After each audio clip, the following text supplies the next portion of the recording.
From Malaga we took a train up to Antequera Santa Ana before cycling off in a northeasterly direction, completing a clockwise loop, finishing back in Malaga about 9 days later. Once off the train we could feel the full force of the wind, and we battled into it for a while before turning and getting it as a side wind, blowing through the olive groves like waves in an ocean. That evening the wind blew itself into a frenzy, blowing the leaves and tree branches around.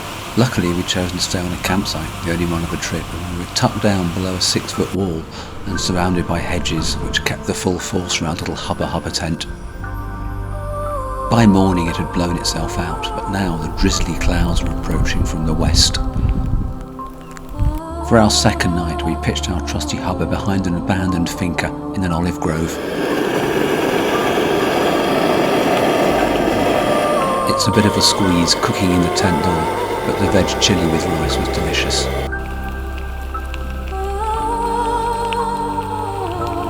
We're leaving camp on the start of day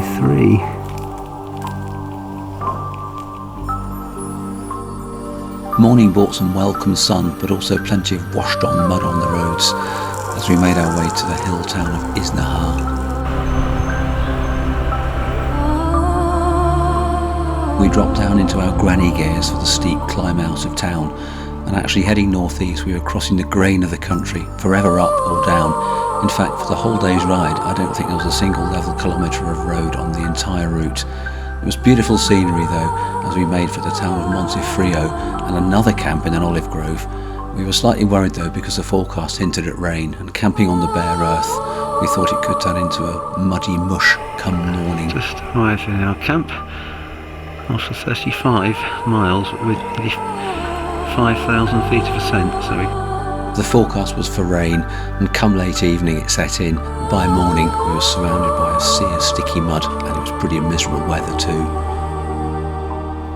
During our lunch stop in the quiet town of Pinos Puente, we surprised locals by hanging out wet gear all over the local fences and benches. With our stuff now dry, we trundled along small back roads below the peaks of the Sierra Nevada to a wonderful wild camp on the shores of the Cubalas Reservoir. Today we climb more gently in the Cubalas and Pinar valleys, rising steadily to around about 1,000 metres right on the edge of the Hoya de Guadix Badlands.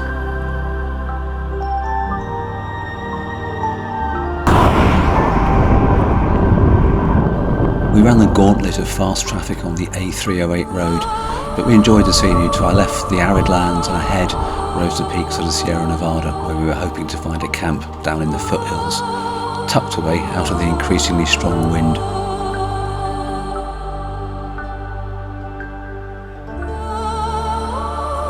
We enjoyed the enticing views into the Guadix Badlands, all gullied and arid, as we searched for a wild camp in the foothills of the Sierra Nevada. We found a great spot in a little hollow surrounded by Corsican pines. They were handy because boy was the wind getting up again. Thankfully our ultralight hubba tent did withstand the increasingly strong gusty wind.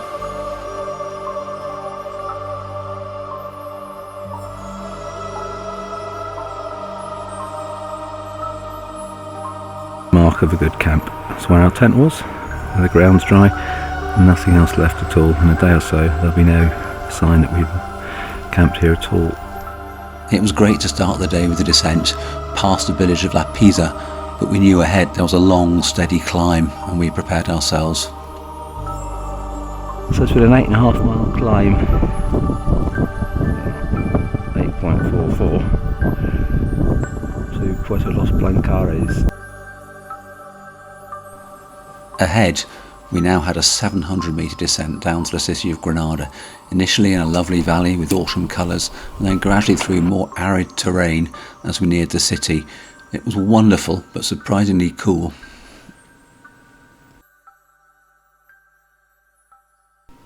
We used Osmond mapping on our phones to navigate through the city of Granada, finding a mostly traffic-free route, the snowy peaks of the Sierra Nevada rising above.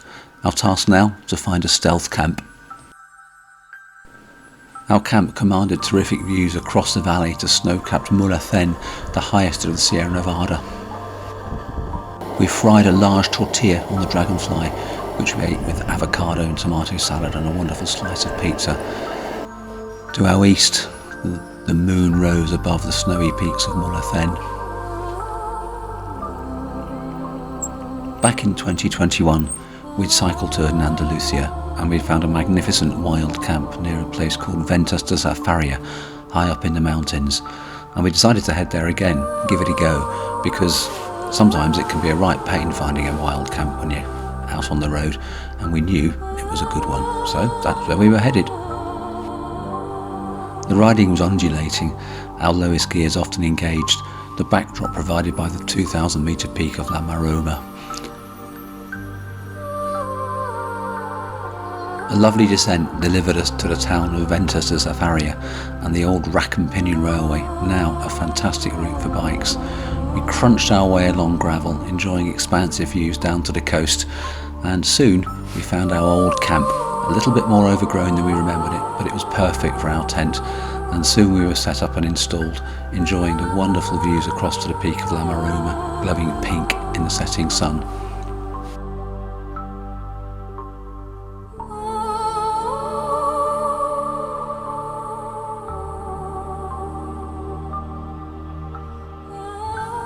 In the morning sun, we descended on the gravel bed of the old railway, then exchanged it for roads, making our way towards a wild camp in the Montes del Malaga.